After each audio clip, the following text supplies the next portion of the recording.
নমস্কার। প্রথম দফা ভোট মেটার পর থেকে হই হই করে টিভিতে একটা জিনিস চলছিল যে সবই নাকি প্রতিষ্ঠান বিরোধী, অর্থাৎ কিনা বকলমে বিজেপির ভোট। তো গদি মিডিয়া হই হই করে সেসব দেখাচ্ছিল। এবং দ্বিতীয় দফার ভোট মেটার পরই খুব প্রত্যাশিতভাবেই দুটো জিনিস হয়েছে, যেটাকে আমরা বলতে পারি ওই যা হচ্ছিল তার একটা কন্টিনিউয়েশন। তো প্রথমটা কি, টিভি যদি খোলেন, যে কোনো টিভি খুললেই দেখবেন যে লোকজন বলছে, সঞ্চালকরা বলছেন, অতিথিরা বলছেন, যারা ওখানে আলো করে বসে থাকেন তারা বলছেন কি ভালো ভোট, কি ভালো ভোট, জন্মান্তরেও ভুলিব না, কোনো হিংসা দেখলাম না, একটা পিঁপড়েও মরল না। তো এরা যারা বলছেন সবাই শহরের লোক, এরা কোন দিন কবে কোনো ভোটে গোলমাল হতে দেখেছেন সেটা আমার জানতে ইচ্ছে করে। তো পশ্চিমবঙ্গে নিশ্চয়ই কিছু কিছু জায়গায় গোলমাল হয়, সারা পৃথিবীতে সব জায়গাতেই হয়, কিন্তু ব্যক্তিগত অভিজ্ঞতায় কতজন হিংসা দেখেছেন আমার সত্যি সত্যি জানতে ইচ্ছে করে।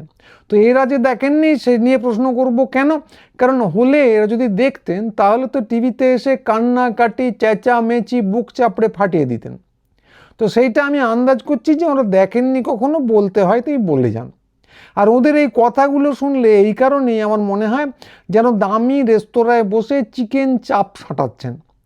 মানে চিকেন চাপ সাঁটাচ্ছেন কিন্তু কোথাও কোনো রক্তারক্তি নেই, প্রাণী হত্যা নেই, একদম শান্তিতে নিরামিষ চিকেন গিলছেন। আর উল্টো দিকে পিকনিকে যে বখাটে ছোঁড়ারা গিয়ে মাংস খায় তাতে উড়ে বাবা কি হিংসা, কি রক্ত। মুরগি উঠছে, কেউ পালানোর চেষ্টা করছে, কেউ একটা ধরে রেখেছে তাকে, কেউ কপাত করে মুন্ডু ছিঁড়ে নিচ্ছে, রক্তারক্তি, হইচই চেঁচামেচি, কি হিংসা কি হিংসা। তো আর ওদের মুরগি হোক, ওদের পাঁঠা হোক, চিকেন চাপ হোক, মাটন বিরিয়ানি হোক, সেসব একেবারে 100% অহিংস পদ্ধতিতে কাটা।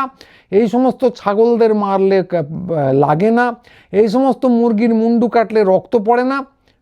অবশ্যই ওদের এই যে শান্তি, তথাকথিত শান্তির আড়ালে কি আছে সেটা মুরগির পোলট্রি কিংবা কসাইখানাতে গেলেই পরিষ্কার বোঝা যাবে যে আসলে রক্তপাত হয়, আসলে আসলে রক্তপাত হয়, প্রাণী হত্যা হয়, কিন্তু সেগুলোকে চোখের আড়ালে রেখে দেওয়া হয়।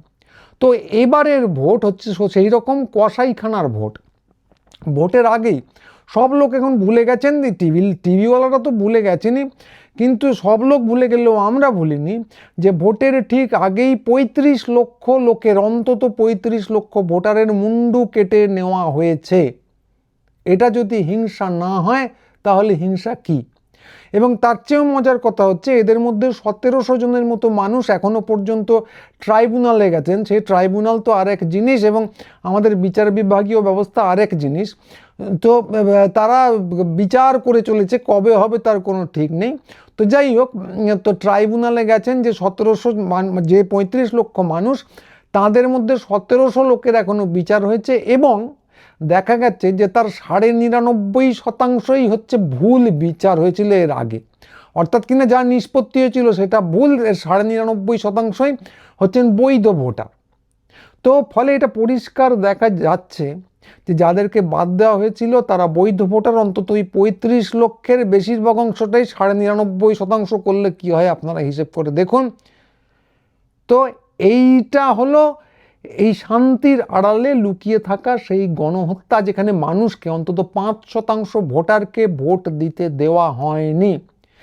যে প্রক্রিয়ায় 5% ভোটারকে ভোট দিতে দেওয়া হয় না সেটা হত্যা ছাড়া কি, সেটা রিগিং ছাড়া কি। মানে রিগিংয়ের থেকেও বাড়িয়ে হত্যা বলছি কেন, কারণ মুছে দেওয়ার চেষ্টা হয়েছে এদের ভোটার তালিকা থেকে, এদের বেনাগরিক করে দেবার চেষ্টা করা হচ্ছে। তো মানুষকে নামিয়ে আনা হয়েছে ছাগলের স্তরে, যেখানে তাকে হত্যা করা হবে কার্যত। এবং তারপর টিভির সঞ্চালকরা এবং ওই তথাকথিত যারা অতিথি আছেন তারা তৃপ্তির ঢেকুর তুলে বলছেন কোথায় হিংসা। তো এর চেয়ে হাস্যকর জিনিস কিছু হয় না। আপনি যদি হিংসাকে ধামা চাপা দিয়ে রাখেন তার মানে এই নয় যে হিংসাটা নেই।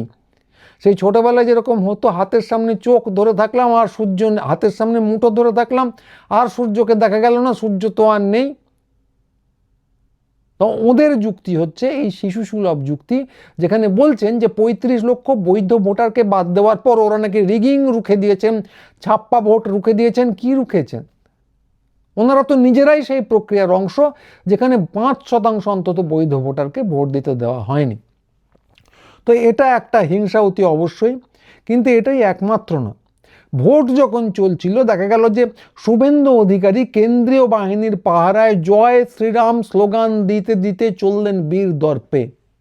এটা রাজনৈতিক প্রচার না, এটা হিংসা না। কেন্দ্রীয় বাহিনী দিয়ে ঘিরে রাখলে কি আর হিংসা হয় না? এটা একটা হিংসা। অন্যদিকে তারকেশ্বরে ভিডিও দেখা গেল যে কেন্দ্রীয় বাহিনী লাঠি পেটা করলো হিন্দু মহিলাদের। হিন্দু কেন বলছি? কারণ তাদের কপালে সিঁদুর, হাতে শাঁখা পলা, পরিষ্কার বোঝা যাচ্ছে ধর্মের চিহ্নটা, এবং তারা গরিব গুরব। নন্দীগ্রামে অভিযোগ এসেছে যে কেন্দ্রীয় বাহিনীর ধাক্কায় এক বৃদ্ধা মারাই গেছেন, এবং এটা ভোটের সময়। ভোটের আগে, এর আগে কুলটিতে কেন্দ্রীয় বাহিনীর এক জওয়ান একটি মেয়েকে ধর্ষণের চেষ্টা করেছিল। লোকজন তাকে ধরে আবার ওই পুলিশের হাতেই তুলে দেয়। এবং তার আগেও মালদায় এবং আসানসোলে কেন্দ্রীয় বাহিনীর গাড়ি স্থানীয় লোকেদের ধাক্কা দিয়ে গেছে বলে একাধিক অভিযোগ এসেছে। তো কথা হচ্ছে, এগুলো হিংসা নয়। গদি মিডিয়া এবং আমাদের বুদ্ধিজীবীদের হাবভাব দেখলে মনে হয় যে এগুলো সত্যিই কোনো হিংসা নয়, কারণ এ নিয়ে কোনো হইচই নেই। ওরকম তো হয়, মানে 2.5 লাখ কেন্দ্রীয় বাহিনী অযোধ্যায় পুজো দিয়ে অনেক কষ্ট করে পশ্চিমবঙ্গে এসে উপস্থিত হয়েছে অবাধ ভোট করবে বলে, এখন তো একাধটা সামান্য ঘটনা ঘটবেই, এরকম হাবভাব। মানে ওরা তো স্বর্গ থেকে এসেছে, ওদের আবার দোষ কি? সোনার আংটি আবার বাঁকা কি? অথচ ভেবে দেখুন, এই ঘটনায় যদি অন্য কোনো ভোটের সময় ঘটতো, ধরুন পশ্চিমবঙ্গ পুলিশের কর্তব্যরত কর্মী ভোটের সময় কাউকে ধর্ষণের চেষ্টা করলো, ধাক্কা দিয়ে কাউকে মেরে দিল, অথবা ভোটের সময় পাহারা দিয়ে রাজনৈতিক স্লোগান দেওয়ালো, তো এর একটা হলেই ওই যে মিডিয়ার, গদি মিডিয়ার নাড়ুগোপালরা, কর্নেল সুমন্দে টুমন্দে যারা আছেন, তারা চোখ গোল গোল করে কি হিংসা কি হিংসা বলে চিৎকার করতে লাগতেন। আরও কিছু মহর্ষি বিশ্বনাথ আছেন, তারা হয়তো গরিলার মতো বুক চাপড়াতেন। তো চারিদিকে ওই যে ডেমোগ্রাফি বিশেষজ্ঞ, প্রগতিশীল যে সমস্ত বিশেষজ্ঞরা আছেন, যে প্রগতিশীল বলে নিজেদের পরিচয় দেন, তারা ছি ছি করতে করতে মুখ দেখানোর আর জায়গা পেতেন না। তাছাড়া গরিব গুরব লোকজন, বিশেষ করে মেয়েরা আবার মেয়ে নাকি, মানে হতো যদি টিআরপির সোনার খনি, বিজেপির প্রসাদধন্য, রামনবমীর মিছিলে গর্জন করা পানিহাটির কাকিমা, তাহলে তারা ফাটিয়ে দিতেন। তো পানিহাটির কাকিমাকে নিয়ে একটা সময় কিছু বললে, তিনি অসংলগ্ন কথা বলছেন, রামনবমীতে যোগদান করছেন, তাকে নিয়ে কিছু বললেই একসময় রে রে করে প্রগতিশীলরা তেড়ে আসতেন। একটা সময় অভিজিৎ গাঙ্গুলিকে নিয়ে তেড়ে এসেছেন, একটা সময় নারায়ণ ব্যানার্জিকে নিয়ে বললে তেড়ে এসেছেন। তো তারা এগুলোকে লালন পালন করেছেন, ফাটিয়ে দিতেন। এবং এখনও এইসব নিয়ে কোনো হইচই নেই, কারণ কেন্দ্রীয় বাহিনী, ওরা স্বর্গ থেকে এসেছে, ওরা মানুষ মারলে রক্ত পড়ে না, ওরা মুন্ডু ছিঁড়ে নিলে কেউ আঘাত পায় না। যেরকম ওই রেস্টুরেন্টে যারা মাংস খান তারা ভাবেন যে ছাগলদের বোধহয় লাগে না, তারা নিরামিষ ছাগল খাচ্ছেন।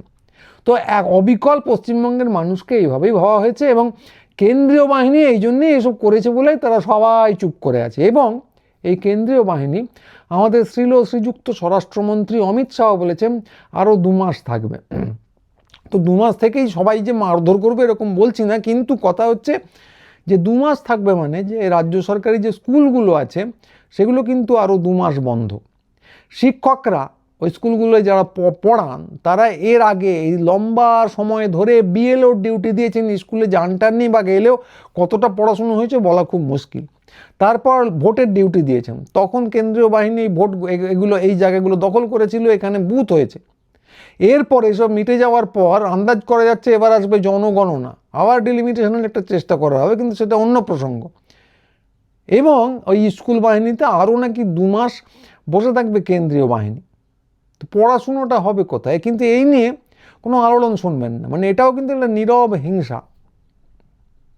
পশ্চিমবঙ্গের ছেলে মেয়েদের, গরিব ছেলে মেয়েদের পড়াশুনোর অধিকার ছিনিয়ে নেওয়া হচ্ছে, এটা কিন্তু একটা হিংসা। কিন্তু এই নিয়ে কোনো আলোড়ন শুনবেন না। হতো যদি সাউথ পয়েন্ট স্কুল, তো সবাই ফাটিয়ে দিতেন।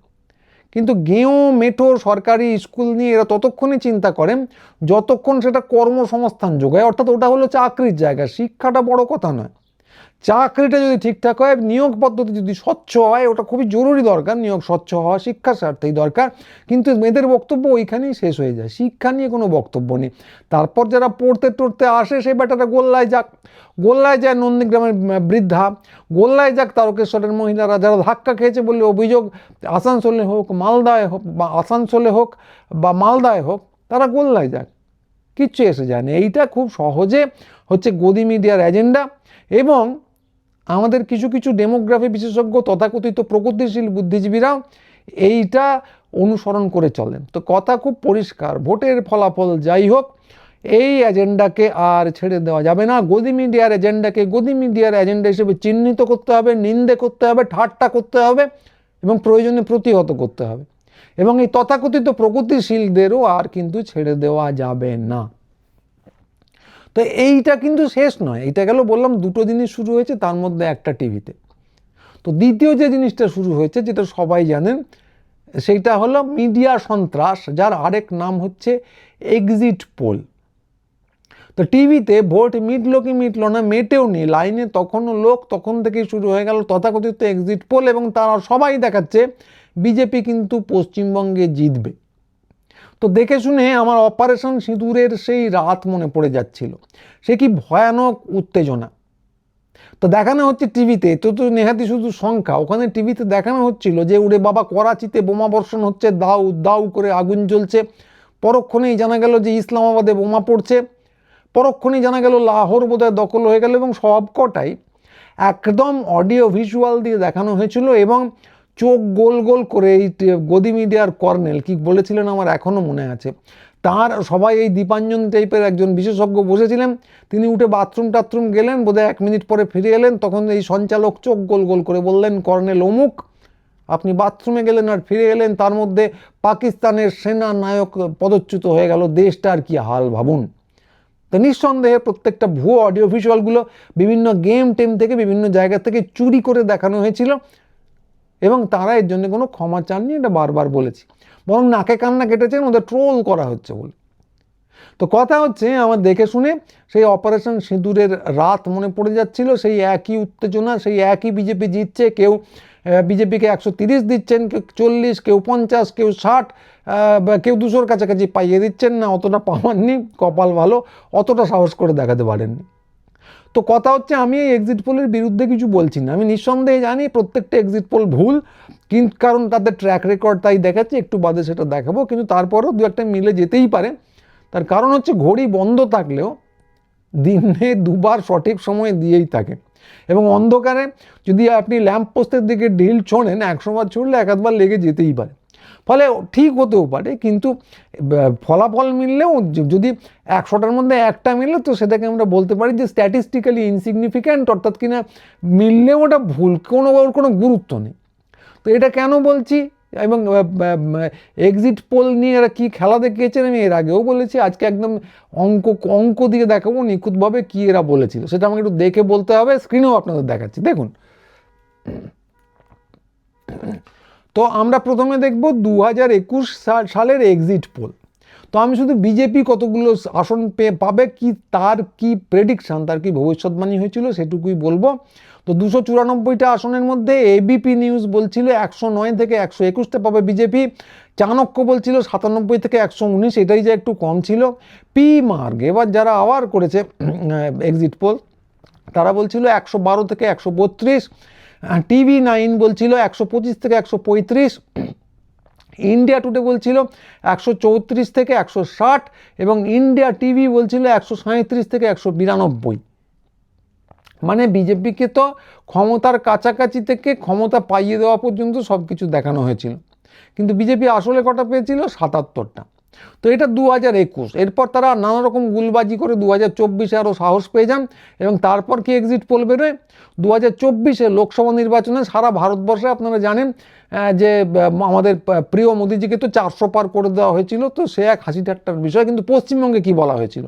পশ্চিমবঙ্গে 42টা আসন 2024 সালে এবিপি বলেছিল 23 থেকে 27টা পাবে বিজেপি, ইন্ডিয়া টুডে বলেছিল 26 থেকে 31টা পাবে বিজেপি, এনডিটিভি বলেছিল 21 থেকে 26, নিউজ 24 বলেছিল 24, নিউজ 18 বলেছিল 21 থেকে 24, রিপাবলিক বলেছিল 21 থেকে 25, রিপাবলিক টিভি মার্ক বলেছিল 22টা, এবং টাইমস নাও বলেছিল 21টা, এবং TV9 বলেছিল 21টা। অর্থাৎ 42-এর মধ্যে 50% কম কেউ দেননি। এবং আসলে কটা পেয়েছিল? বিজেপি পেয়েছিল 12টা আসন। তো আমরা ঠাট্টাই আর কি করবো বলে এবার এবিপি নিউজের নিজের কোনো এক্সিট পোল দেখলাম না, ওরা বুঝে গেছেন যে এক্সিট পোল করাটার কোনো মানে নেই, ওরা পারবেন না, বা যদি করেন তাহলে ওই গদি মিডিয়া যা দেখাচ্ছে তার লেজে লেজে কিছু একটা দেখাতে হবে, নইলে ভয় এবং ভক্তির তো সবই আছে। তো এইবারে আপনারা এক্সিট পোলে যারা দেখেছেন, এক্সিট পোল যারা দেখেছেন, বিজেপি সংখ্যাগরিষ্ঠতা আর কাছাকাছি চলে যাচ্ছে ইত্যাদি প্রভৃতি, জিতেই গেল প্রায়।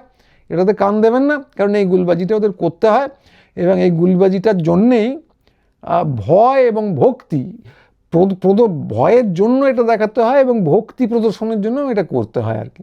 ফলে কান দেবেন না, বরং গদি মিডিয়ার বিরুদ্ধে আওয়াজ তুলুন। আবারও বলছি, কোনো একটা যদি কোনো এক সময় মিলে যায়, ধরুন একজন বলেছেন 100টা সিট পাবে বিজেপি, কোনো কারণে পেলো, আমার মনে হয় না পাবে, তো বলবেন আমি তো বলেছিলাম, কিন্তু কথাটার কোনো মানে নেই। ওরা 100টা প্রেডিকশন করেছেন, একটা মিলেছেও আমি বললেও মিলবে, ওর থেকে বেশিই মিলবে। তো কথা হচ্ছে যে ওই যে বুদ্ধিজীবীদের কথা বললাম, এই গদি মিডিয়া যে ঘৃণ্য জিনিসটা করছে, গুলবাজি চারদিকে ছড়িয়ে বেড়াচ্ছে, এর বিরুদ্ধেও প্রতিবাদ প্রতিরোধ এগুলো করা উচিত। ভোটের এই বিভৎস মজাটাকে আমরা মজা হিসেবে মেনে নেব না, আমাদের যা কার্যক্রম আমাদের করে চলতেই হবে, ভোটের ফলাফল যাই হোক না কেন। এবং সেই জন্যেই চ্যানেলটা সাবস্ক্রাইব করবেন, যোগাযোগ রাখবেন, এবং পরের ভিডিও নিয়ে আমরা খুব তাড়াতাড়ি আবার আসবো, কারণ আমাদের কথাগুলো আমাদের বলে চলতে হবে। তো আজকে এইটুকুই, সবাই ভালো থাকবেন, নমস্কার।